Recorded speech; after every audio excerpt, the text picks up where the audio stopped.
தேர்வர்கள் அனைவருக்கும் வணக்கம். நம்ம அட்டவணைப்படி இன்னைக்கு 131வது நாள் 13/6/2025. ஏற்கனவே சொல் அகராதி அப்படின்ற அடிப்படையில வார்த்தைகளை நம்ம பார்த்துட்டு வரோம். அதற்குரிய விளக்கங்களையும் நம்ம படிச்சுட்டே வரோம். புத்தகத்துல புதிய பாடத்திட்டத்துல இருக்கக்கூடியது. அந்த வகையில இன்னைக்கு நாம பார்க்கக்கூடியது 12ஆம் வகுப்புல இருக்கக்கூடிய மிக முக்கியமான வார்த்தைகள். அடிப்படையா பார்க்கும்போது ஒரு ஆஸ்பிரண்ட் அப்படின்னு எடுத்துக்கிட்டா, நெறைய நேரங்கள்ல நம்ம 10ஆம் வகுப்பிலேயே அதிகமான கவனத்த செலுத்திருவோம் இல்லையா? ஆனா, நம்மள அதிர்ச்சி அடையக்கூடிய வைக்கக்கூடிய கேள்விகள் எல்லாமே எதிலிருந்து தான் வரும்? இந்த 11ஆம் வகுப்பும், 12ஆம் வகுப்புல இருந்து தான் நமக்கு நெறைய நேரங்கள்ல இடம்பெறும். நெறைய நாம தவறு பண்றதும் அந்த பகுதிகள் தான் அப்படின்னு சொல்லலாம் இல்லைங்களா? ஸோ அந்த வகையில இந்த ஹையர் கிளாஸ்ல இருக்கக்கூடிய இந்த பயிற்சி பகுதிகள கொஞ்சம் கவனிச்சு படிச்சு வச்சுக்கணும். என்ன சொல்லியிருக்கிறாங்க அப்படின்றத பார்த்துடலாம். முதல்ல பாருங்க, புதுப்பெயல் அப்படின்றது. புது மழை. நாம ஏற்கனவே இந்த நீர் குறித்த வார்த்தைகள் எல்லாமே நெறைய படிச்சிருக்கிறோம் இல்லையா? அதனுடைய தன்மை அப்படின்னா என்ன வரும்? குளிர்ச்சி அப்படின்னு வரும். அதே மாதிரி மழைய குறிக்கக்கூடிய பல்வேறு சொற்கள் தமிழ்ல உண்டு. நமக்கு புத்தகம் சார்ந்து நம்ம நெறைய பின்னாடி பார்க்க போறோம். ஆர்கலி அப்படின்னா வெள்ளத்த குறிக்கக்கூடியது. கொடுங்கோல் அப்படிங்கிறது வளைந்த கோல் அப்படின்னு அர்த்தப்படுது. புலம்பு அப்படிங்கிறது தனிமை. கன்னி அப்படின்றது தலையில் சூடும் மாலை ஒண்ணு வச்சுக்கலாம். இன்னொன்னு என்னது? ஒரு செய்யுள் வகை அப்படின்னு நாம படிக்கிறோம் இல்லையா? அத நாம தனியா ஒரு பாக்ஸ் கன்டென்ட்டா படிப்போம். கவுள் அப்படின்றது கன்னத்தை குறிக்கக்கூடிய ஒரு சொல்லாக இருக்கிறது. மா அப்படின்றதுக்கு ஓரெழுத்து ஒரு மொழியில நெறைய நாம படிச்சிருக்கோம். மா அப்படின்னா பெரிய அப்படின்லாம் படிச்சிருக்கிறோம். இங்க நமக்கு என்ன குடுக்குறாங்க? விலங்கு ஒரு நிலத்தினுடைய அளவை குறிக்கக்கூடிய ஒரு சொல்லாக இருக்கிறது. அதாவது ஒரு ஏக்கர்ல 3ல் 1 பங்கு அப்படின்னு சொல்லுவாங்க. அது கடந்து அளவுகள் பத்தி நாம புத்தகங்கள்ல படிக்கும்போது 1 மா, 2 மா, 1/2 மா அதெல்லாம் படிக்கிறோம் இல்லையா? கொஞ்சம் நினைவுபடுத்தி வச்சுக்கணும். அமலன் அப்படின்னு யாரத்தான் குறிக்கிறோம்? ராமன குறிக்கிறோம். இளவல் அப்படின்னா யாரு? தம்பி. நளிர்கடல் அப்படிங்கிறது குளிர்ந்த கடல் அப்படின்னு அர்த்தப்படுது. துன்பம். இது ராமாயணத்துல நாம படிக்கக்கூடிய ஒரு வார்த்தை. ராமர் அவர்களினுடைய சொல்லாக நமக்கு குடுத்து இருப்பாங்க இல்லைங்களா? உண்ணாதே அப்படின்னா என்னது? எண்ணாதே, உன்னேல் எண்ணாதே. அனகன், அமலன் அப்படின்னாலும் யாருதான்? ராமன் தான். உபா அப்படின்றது என்னது? அமாவாசையை குறிக்கக்கூடியது. உடுபதி, சந்திரன். செற்றார், சிறுவர் அப்படின்ற வார்த்தைகள்லாம் நெறைய தடவ நாம பார்த்துட்டோம். யார குறிக்கக்கூடியதுதான்? பகைவர். கிளை அப்படிங்கிறது உறவினர குறிக்கக்கூடியது. வாயிலோயே அப்படின்னா வாயில் காப்போனே. வள்ளியோர் அப்படின்னா வள்ளல்கள். வயங்கு மொழி அப்படின்னா விளங்கக்கூடிய சொற்கள் அப்படின்னு அர்த்தப்படுது. வித்தி அப்படிங்கிறது விதைத்து. உள்ளியது நினைத்தது. உண்ணாதே, உள்ளியது எல்லாமே நமக்கு என்னது? ஒரே மாதிரியான வினைச்சொல்லாத்தான் அர்த்தப்படுது. உரம் அப்படின்னா வலிமை சொல்லுவோம். இங்க என்ன சொல்லியிருக்கிறாங்க? உரன், வலிமை. வருந்தலை அப்படின்னா என்னது? வெறுமையான இடம்.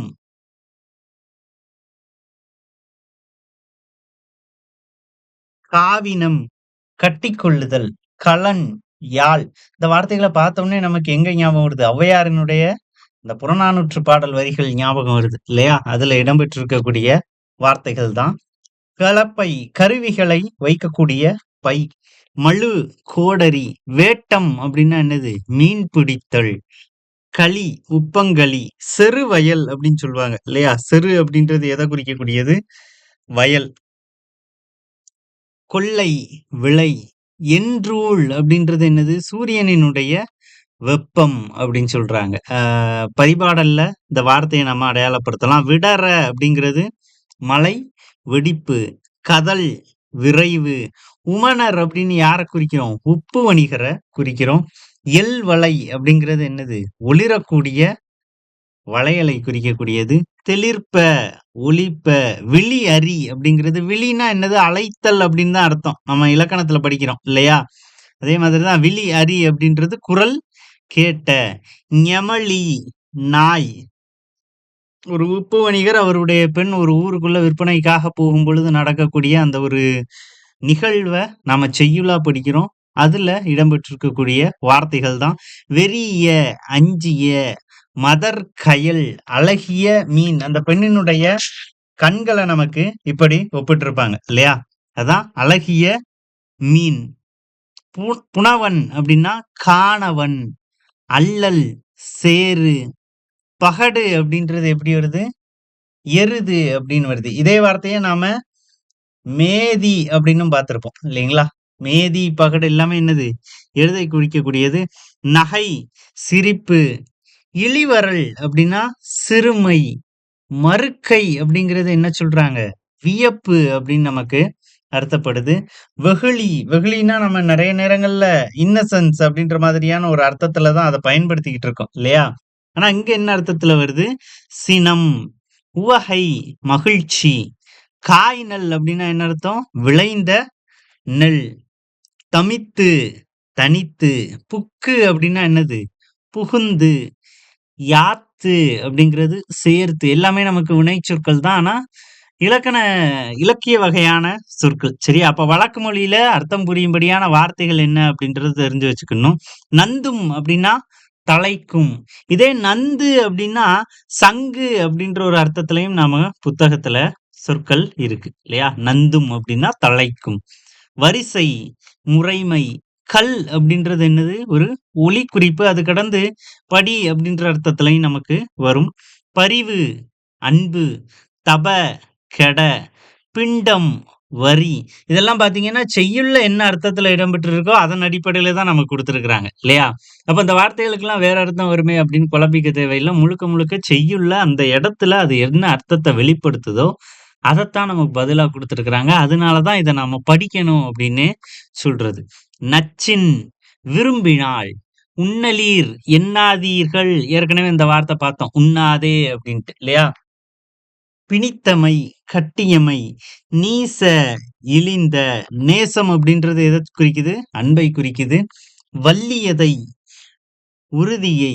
ஓர்மின் அடிக்கடி தேர்வுல நாம பார்க்கக்கூடிய ஒரு வார்த்தையா அது இருக்கு. ஆராய்ந்து பாருங்கள். பாதகர். பாதகம்னாலே என்னது? பிரச்சனைகள் தான் இல்லையா? கொடியவர். குழுமி ஒன்று கூறி. பழிப்புரை அப்படின்றது என்னது? இகழ்ச்சியுரை. அதாவது பழித்து கூறுதல் அப்படின்ற மாதிரியான அர்த்தத்துல நமக்கு இடம்பெறுது இல்லைங்களா?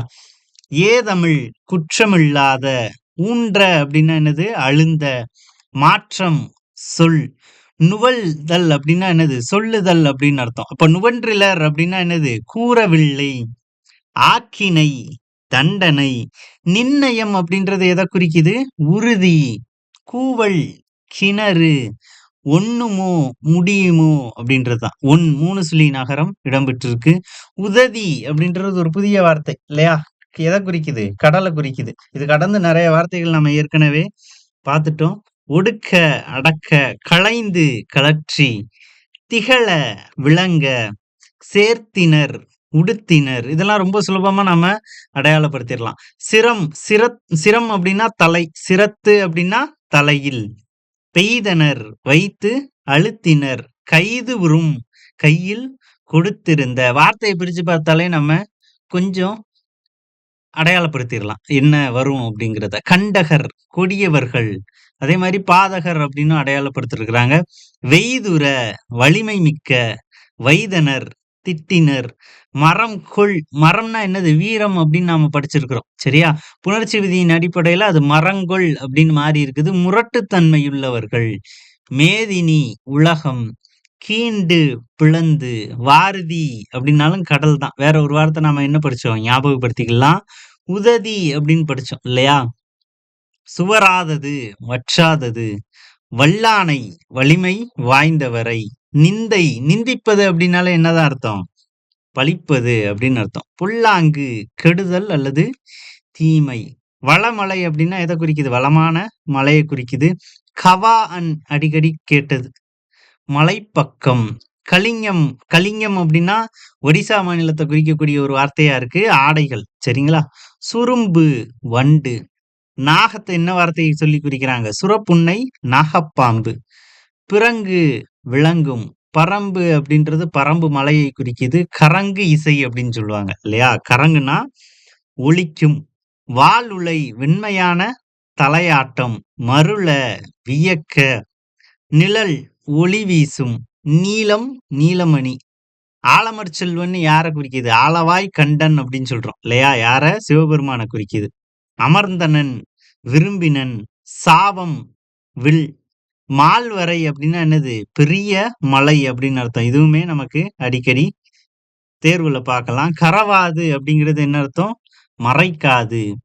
துஞ்சு அப்படின்றது நமக்கு தூங்கு அப்படின்ற அர்த்தத்திலயும் வரும். இங்க என்ன குடுத்திருக்கிறாங்க? தங்கு அப்படின்னு நமக்கு அர்த்தப்படுத்தி இருக்கிறாங்க. நளி சினை, நளி அப்படின்னா குளிர்ந்த அப்படின்னு வரும். சரியா? அதே மாரி நளி சினை அப்படின்றது செறிந்த கிளை. போது மலரினுடைய ஒரு நிலையா நாம படிச்சிருக்கிறோம். கஞலிய, நெருங்கிய, நாகு, இளமை, குறும்புரை அப்படின்றது என்னது? சிறு குன்று, கோடியர், கூத்தர், மலைதல் அப்படின்றது என்னது? போரிடல், உறல், செறிவு, நுகம், பாரம், மலிவிழா அப்படின்னா மலிவுனா என்னது? ரொம்ப அதிகமா கிடைக்கக்கூடியது இல்லையா? அதான் விழாக்கள் நிறைந்த. மடநல்லார் அப்படின்னாலே மடவார் அப்படின்னாலே பெண்களை குறிக்கக்கூடிய ஒரு சொல் தான். இளமை அப்படின்ற அர்த்தம். இளமை பொருந்திய பெண்கள் தான் யாரு? மடநல்லார். கலிவிழா அப்படிங்கிறது எழுச்சி தரக்கூடிய விழா. பலி விழா அப்படின்றது திசைதோறும் பூசையிடும் உத்திர விழா. சரியா? பலிதான். பலி கொடுக்கிறது தான் நமக்கு வார்த்தைகள் இந்த மாதிரி புத்தகத்துல இடம்பெற்றிருக்கு. திசைதோறும் பூசையிடும் உத்திர விழா. ஒளி விழா அப்படின்றது ஆரவாரத்தை குறிக்கும். அப்ப அந்த 3யுமே கொஞ்சம் படிச்சு வச்சுக்கணும். 3யுமே கம்பைன் பண்ணி வார்த்தைகள் அடிப்படையில கேள்விகளா நமக்கு இருக்கும். களி அப்படின்றது எழுச்சி. பலி அப்படின்றது திசைதோறும் பூசையிடும்னு வரும். ஒளி அப்படின்றது ஆரவாரத்தை அடிப்படையாக குறிப்பிடக்கூடிய ஒரு சொல்லாக இருக்கு. சரியா? அப்ப விழாக்கள் இந்த மாதிரி வகைப்படுத்தப்படுது அப்படின்னு நாம தெரிஞ்சுக்கலாம். அதே மாதிரி மட நல்லார் அப்படின்றது மட அப்படின்ற வார்த்தை இளமை அப்படின்ற ஒரு அர்த்தத்துல வரும். நல்லார், மட நல்லார் அப்படின்றது இளமை பொருந்திய பெண்கள். அது கடந்து பெண்களை குறிக்க நிறைய வெவ்வேறு விதமான வார்த்தைகள். கொடியனார் அப்படின்ற வார்த்தை பயன்படுத்தியிருப்பாங்க. கொடி போன்ற இடையை உடைய பெண்கள் அப்படின்ற மாதிரி வரும். சரியா? அப்ப இந்த மாதிரி நிறைய வெவ்வேறு விதமான வார்த்தைகள் நமக்கு இருக்கு. செய்யுள் பகுதிய படிக்க, படிக்க இந்த பகுதியில நமக்கு ஒரு தெளிவு கிடைச்சிரும். சரிங்களா? அப்ப இத ஒரு தடவ நிதானமா ரீட் பண்ணிறணும். செய்யுள் பகுதிய படிக்கும்போது கொஞ்சம் நாம இத ஒப்பிட்டு அடையாளப்படுத்தி படிச்சு வச்சுக்கணும். சரிங்களா? நல்ல தலைப்புல அடுத்த காணொளியில சந்திக்கலாம். நன்றி. சுரேஷ் IAS அகாடமி வெற்றியின் முகவரி.